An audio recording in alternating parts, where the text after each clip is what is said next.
조선이라는 이름 아래 굳건히 지켜져 온 유교의 나라. 그 뿌리 깊은 질서 속에서 왕의 어머니라는 제약을 넘어 실질적인 왕으로 군림했던 한 여인이 있었죠. 과연 그녀는 어떻게 그토록 막강한 권력을 손에 넣었고 그 힘으로 조선의 운명을 어디로 이끌었을까요?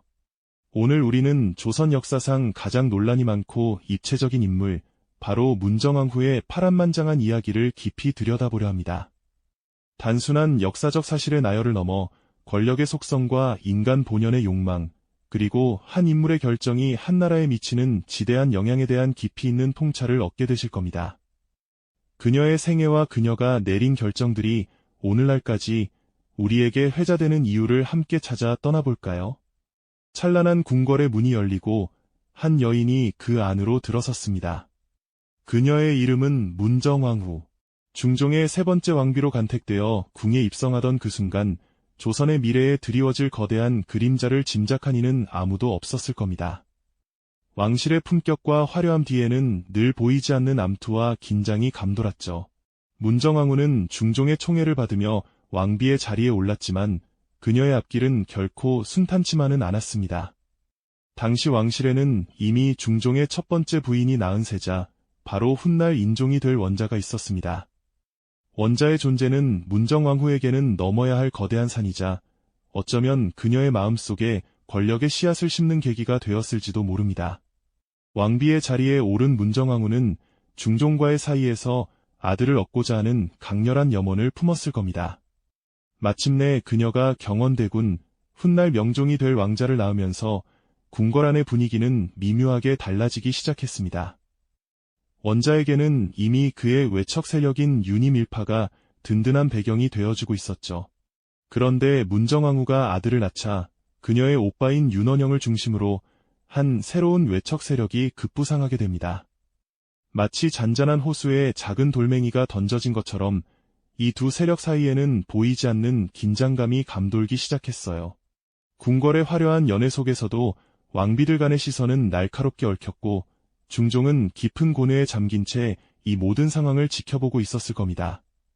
갓 태어난 원자와 경원대군의 모습이 대비되며 두 어린 왕자에게 드리워지는 불길한 그림자는 장차 조선의 운명을 뒤흔들 거대한 폭풍의 전조처럼 느껴지기도 합니다. 시간은 흘러 중종이 승하하고 원자가 왕위에 오르니 그가 바로 인종입니다. 인종은 즉위 후 성군이 되기 위해 노력했지만 그의 재위 기간은 안타깝게도 너무나 짧았습니다. 즉위한 지 8개월 만에 갑작스럽게 병을 얻어 세상을 떠나고 말았죠. 당시 그의 죽음을 둘러싸고는 수많은 의혹과 소문이 무성했습니다. 병색이 짙어가는 인종을 바라보는 문정왕후의 눈빛은 과연 어떤 감정을 담고 있었을까요? 인종의 의문스러운 죽음과 함께 어린 경원대군이 왕위에 오르니 그가 바로 명종입니다. 아직 어린 명종을 대신하여 국정을 돌봐야 하는 상황이 펼쳐졌고 이때 문정왕후는 드디어 권력의 전면에 등장합니다. 바로 수렴청정을 시작하게 된 것이죠. 옥좌에 앉아 어린 왕의 뒤편에서 국정을 지휘하는 문정왕후의 모습은 그야말로 이염 그 자체였습니다. 그녀는 이 기회를 놓치지 않고 자신의 오빠인 윤원영을 비롯한 외척 세력을 요직에 등용하며 권력 기반을 단단히 다져나갔습니다. 충성을 맹세하며 권력의 핵심으로 진입하는 윤원영 일파의 모습은 앞으로 조선에 닥쳐올 피바람의 전조처럼 보이기도 했습니다. 이로써 문정왕후는 단순한 왕의 어머니를 넘어 조선의 실질적인 통치자로 거듭나게 됩니다. 그리고 그녀의 손에 조선의 운명이 달려있게 된 것이죠. 과연 그녀는 이 막강한 권력을 어떻게 휘두르게 될까요? 수렴청정을 시작하며 조선의 실질적인 통치자로 거듭난 문정왕후, 그녀는 자신의 오빠인 윤원영을 비롯한 외척 세력을 요직에 앉히며 권력의 기반을 단단히 다져나갔습니다. 충성을 맹세하며 권력의 핵심으로 진입하는 윤원영 일파의 모습은 앞으로 조선에 닥쳐올 피바람의 전조처럼 보이기도 했죠. 과연 그녀는 이 막강한 권력을 어떻게 휘두르게 될까요? 수렴청정이라는 이름 아래 문정왕후가 사실상의 최고 권력자가 되자 그동안 숨죽여 지내던 외척 세력들의 야망은 활활 타오르기 시작했습니다. 특히 문정왕후의 든든한 지지를 등에 업은 윤원영은 자신의 세력을 견제하고 있었던 대윤 세력, 즉 인종의 외척이었던 유니밀파를 제거할 절호의 기회를 엿보고 있었죠. 마치 먹잇감을 노리는 맹수처럼 말입니다. 결국 명종즉위원년인 1545년 조선의 역사를 피로 물들인 대참극, 바로 을사사화가 그 잔혹한 서막을 올리게 됩니다. 이 싸움은 단순히 두 외척 가문의 권력 다툼을 넘어 조선의 근간을 뒤흔드는 거대한 숙청의 광풍이었습니다. 윤원영은 문정왕후의 절대적인 비호 아래 유님 세력이 역모를 꾀했다는 거짓 고변을 빌미로 무자비한 칼날을 휘둘렀습니다. 궁궐 담장 너머로는 비명소리가 끊이지 않았고 칼날이 번뜩이는 섬뜩한 소리가 밤하늘을 갈랐습니다. 핏자국이 선연한 의복들이 나뒹굴었으며 반대파들은 영문도 모른 채 차가운 죽음을 맞이해야 했죠. 윤원영의 얼굴에는 냉혹함만이 가득했고 그들의 절규는 공허한 메아리가 되어 흩어졌습니다. 수많은 선비와 관리들이 이 피의 숙청 속에서 희생되었고 조선 조정은 그야말로 피로 물들었습니다. 이 모든 사륙과 혼란의 한가운데 옥좌 뒤편에 앉아 이 모든 상황을 지켜보던 문정왕후의 눈빛은 과연 어떠했을까요? 그녀의 눈에는 일말의 흔들림도 없었습니다. 오히려 이 모든 사건을 통해 자신과 자신의 아들 명종의 왕권을 더욱 공고히 하려는 듯 보였죠. 을사사화는 문정왕후가 조선의 절대적인 권력자로 자리매김하는 결정적인 순간이었습니다. 이제 그녀의 한마디는 곧 법이었고 그녀의 뜻은 곧 조선의 운명이 되었습니다. 권력을 완전히 장악한 문정왕후는 이제 자신의 뜻대로 조선을 이끌어 나가기 시작합니다. 그녀의 정책 중 가장 두드러진 것은 바로 불교 옹호 정책이었습니다. 유교를 국시로 삼았던 조선에서 이는 실로 파격적인 행보였죠. 그녀는 억압받던 불교를 다시 일으켜 세우기 위해 팔을 걷어붙였습니다. 특히 한양의 봉은사를 다시 크게 중건하고 오랫동안 폐지되었던 승과를 부활시키며 승려들에게 관직을 내리는 등 전폭적인 지원을 아끼지 않았습니다. 화려하게 재건된 봉은사 앞에서 기뻐하며 불경을 외우는 승려들의 모습은 문정왕후의 강력한 의지를 상징하는 듯했습니다. 하지만 이러한 불교 옹호 정책은 유교를 신봉하는 당시의 사대부들과 유림들에게는 도저히 용납할 수 없는 일이었습니다. 그들은 문정왕후의 정책을 맹렬히 비판하며 끊임없이 상소를 올렸습니다. 불교는 나라를 좀먹는 사악한 종교이니 마땅히 배척해야 합니다. 라고 외치며 그녀의 뜻을 거스를 것을 주장했죠. 하지만 문정왕후는 이들의 목소리를 단호히 묵살했습니다. 그녀의 귀에는 오직 자신의 신념만이 들리는 듯했습니다. 유생들의 애타는 호소는 그저 공허한 외침으로 사라져갔습니다. 문정왕후의 권력이 절정에 달하면서 그녀의 오빠인 윤원영을 비롯한 외척 세력의 전횡은 극에 달했습니다. 이들은 자신들의 권력을 이용해 토지를 무자비하게 겸병하며 백성들의 재산을 강탈했습니다. 힘없는 백성들은 삶의 터전을 빼앗기고 유리걸식하는 신세로 전락해야 했습니다. 고통받는 백성들의 굶주린 모습과 대비되게 외척 세력들은 호화로운 저택에서 사치스러운 생활을 이어갔습니다. 그들의 탐욕은 마치 끝없는 심연과도 같아서 조선의 곳곳을 병들게 하고 백성들의 삶을 피폐하게 만들었습니다. 문정왕후의 강력한 리더십 아래 조선은 외형적으로는 안정된 듯 보였지만 그 이면에는 백성들의 고통과 외척들의 부패가 깊숙이 자리 잡고 있었던 것이죠. 과연 이 모든 상황은 어떻게 흘러가게 될까요? 이 혼란 속에서 조선의 운명은 어디로 향할까요? 지난 시간 문정왕후의 막강한 권력 아래 외척들의 탐욕이 조선 팔도를 병들게 했음을 함께 살펴보셨죠. 백성들의 삶은 나락으로 떨어지고 있었지만 문정왕후는 자신의 뜻을 굽히지 않았습니다. 오히려 그 혼란 속에서 그녀는 자신만의 확고한 신념을 바탕으로 조선의 새로운 방향을 제시하기 시작했습니다. 그 중에서도 가장 두드러진 변화는 바로 불교에 대한 전폭적인 지지였죠. 조선은 건국 이래 유교를 통치 이념으로 사마불교를 억압해왔습니다. 하지만 문정왕후에게는 달랐습니다. 그녀는 불교를 깊이 신봉했으며 억눌렸던 불교의 부흥을 꿈꿨습니다. 그 꿈의 중심에는 봉은사가 있었죠. 폐사 직전에 봉은사를 대대적으로 재건하고 보호 스님을 주지로 임명하여 불교계를 이끌게 했습니다. 단순히 사찰을 다시 세우는 것을 넘어 과거 고려시대에 성행했던 승과를 부활시키기까지 했으니 이는 유교국가 조선에서는 상상하기 어려운 파격적인 결정이었습니다. 승려들에게 관직을 부여하고 승려들의 사회적 지위를 높여주면서 한때는 천대받던 불교가 다시금 활력을 얻는 듯 보였죠. 봉은사는 화려하게 단청을 올리고 수많은 승려들이 모여들어 불경 소리가 끊이지 않는 문정왕후 시대 불교 부흥의 상징이 되었습니다. 마치 오랜 가뭄 끝에 단비가 내린 듯 불교계는 문정왕후의 전폭적인 후원 아래 다시 생기를 되찾는 모습이었죠. 그러나 이러한 변화는 조선의 근본을 뒤흔드는 것이나 마찬가지였습니다. 유교를 국시로 삼았던 조선의 사대부들과 유생들은 문정왕후의 불교 옹호 정책에 강하게 반발했습니다. 그들에게 불교는 미신이자 타락의 상징이었고 왕실이 불교에 빠지는 것은 곧 국가의 기강을 무너뜨리는 행위로 비쳤던 겁니다. 수많은 유생들이 궐문 앞에 모여들어 상소를 올리고 목숨을 걸고 반대 의사를 표명했습니다.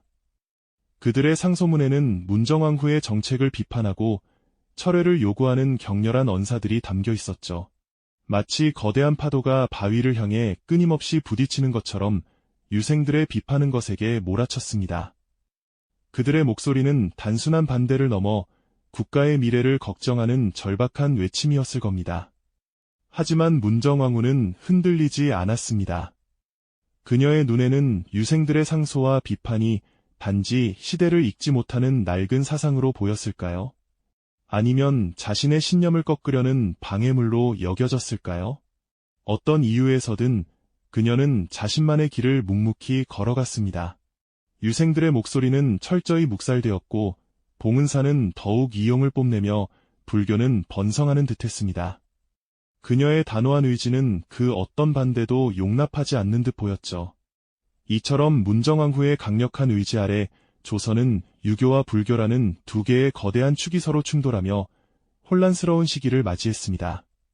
한편에서는 불교 부흥의 환희에 젖어 있었고 다른 한편에서는 국가의 근간이 흔들린다며 절규하고 있었던 것이죠. 이러한 정책적 혼란 속에서도 외척 세력, 특히 윤원영 일파의 탐욕은 멈출 줄 몰랐습니다. 그들은 여전히 백성들의 땅을 빼앗고 권력을 이용해 부를 축적하며 조선 사회의 병폐를 심화시켰습니다. 마치 거대한 나무의 뿌리가 썩어 들어가듯 백성들의 삶은 점점 더 피폐해지고 있었습니다. 농토를 잃은 농민들은 정처 없이 떠돌아야 했고 세금은 더욱 가혹해져서 백성들의 등골을 희게 만들었죠. 문정왕후는 과연 이런 혼란과 고통을 알지 못했을까요? 아니면 자신의 목표를 위해서는 어쩔 수 없는 희생이라고 생각했을까요? 그녀의 확고한 신념과 그로 인한 파장은 조선 전역을 뒤흔들었지만 그녀는 결코 자신의 결정을 되돌리지 않았습니다. 오히려 더욱 굳건하게 자신의 길을 고수하며 조선의 운명을 주도해 나갔습니다. 이 모든 상황이 과연 어떤 결말을 향해 달려가고 있었을까요? 문정왕후의 절대적인 권력은 영원할 수 있었을까요? 그녀의 확고한 신념과 그로 인한 파장은 조선 전역을 뒤흔들었지만 문정왕후는 결코 자신의 결정을 되돌리지 않았습니다. 오히려 더욱 굳건하게 자신의 길을 고수하며 조선의 운명을 주도해 나갔죠. 하지만 아무리 견고해 보이는 권력의 탑이라 할지라도 그 끝은 정해져 있기 마련입니다. 과연 그녀의 절대적인 권력은 영원히 지속될 수 있었을까요? 권력을 완전히 손에 넣은 문정왕후는 이제 자신의 뜻을 거침없이 펼쳐나갔습니다. 그 중에서도 가장 눈에 띄는 정책은 바로 불교를 향한 그녀의 깊은 신심에서 비롯된 것이었죠. 유교를 국시로 삼던 조선에서 그녀는 파격적으로 불교를 옹호하는 정책들을 연이어 추진했습니다. 한양의 중심 사찰인 봉은사를 대대적으로 재건하고 폐지되었던 승과를 다시 부활시켜 승려들에게 관직 진출의 길까지 열어주었으니 당시로서는 상상하기 어려운 대담한 행보가 아닐 수 없습니다. 봉은사는 문정왕후의 전폭적인 지지 아래 화려하게 중창되었고 그곳에서 승려들은 활발하게 불교를 연구하며 교세를 확장해 나갔죠. 마치 오랜 가뭄 끝에 단비가 내린 듯 불교계는 문정왕후의 비호 아래 다시금 기지개를 켜는 듯 보였습니다. 하지만 이러한 불교 옹호 정책은 조선의 근간을 뒤흔드는 일이라며 유림들의 거센 반발을 불러일으켰습니다. 수많은 유생과 사대부들은 어찌 유교 국가에서 불교를 장려한단 말입니까? 라며 상소를 올리고 목소리를 높였죠. 그들의 분노는 하늘을 찔렀고 조정 안팎에서는 비판의 목소리가 끊이지 않았습니다. 그러나 문정왕후는 요지부동이었습니다. 그녀의 귀에는 유림들의 비판이 닿지 않는 듯했죠.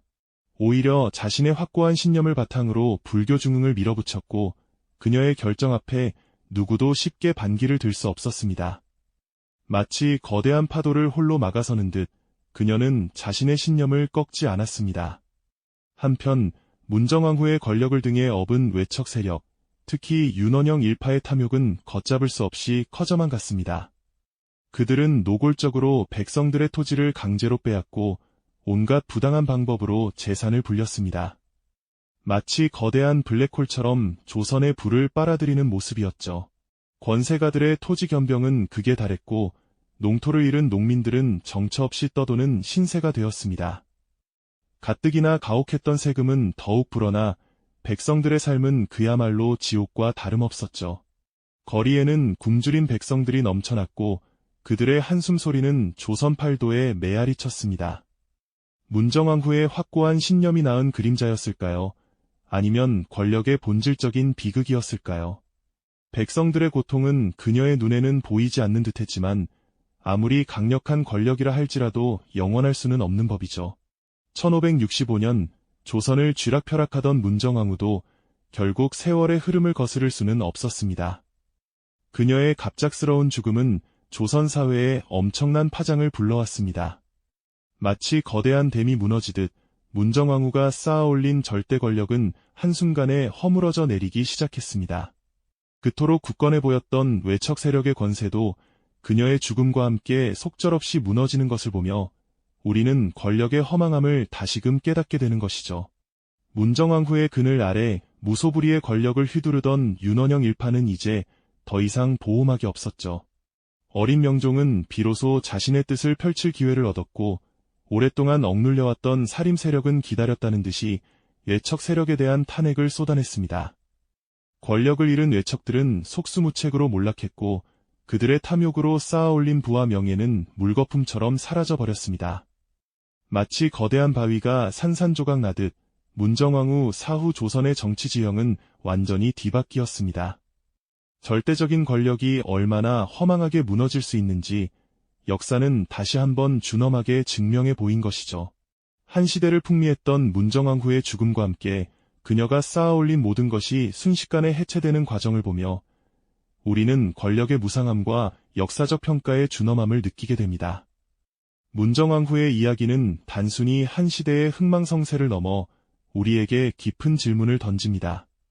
과연 권력은 무엇이며 그 힘은 어떻게 사용되어야 하는 것일까요? 한 개인의 강력한 의지가 한 나라의 운명을 어떻게 좌우할 수 있었는지 우리는 그녀의 삶을 통해 통찰을 얻게 됩니다. 그녀는 시대를 앞서간 개혁가였을까요? 아니면 자신의 욕망에 충실했던 폭군이었을까요? 문정왕후에 대한 역사적 평가는 여전히 극명하게 엇갈리고 있습니다. 우리는 이 질문에 대한 답을 각자의 시선으로 찾아야 할 것입니다. 권력의 속성과 리더십의 그림자, 그리고 사회적 약자에 대한 책임감까지 문정왕후의 이야기는 오늘날 우리 사회와 리더십에도 여전히 유효한 메시지를 던지고 있지 않을까요? 이 영상이 도움이 되셨다면 좋아요와 구독 부탁드립니다. 여러분의 응원이 제게 큰 힘이 됩니다.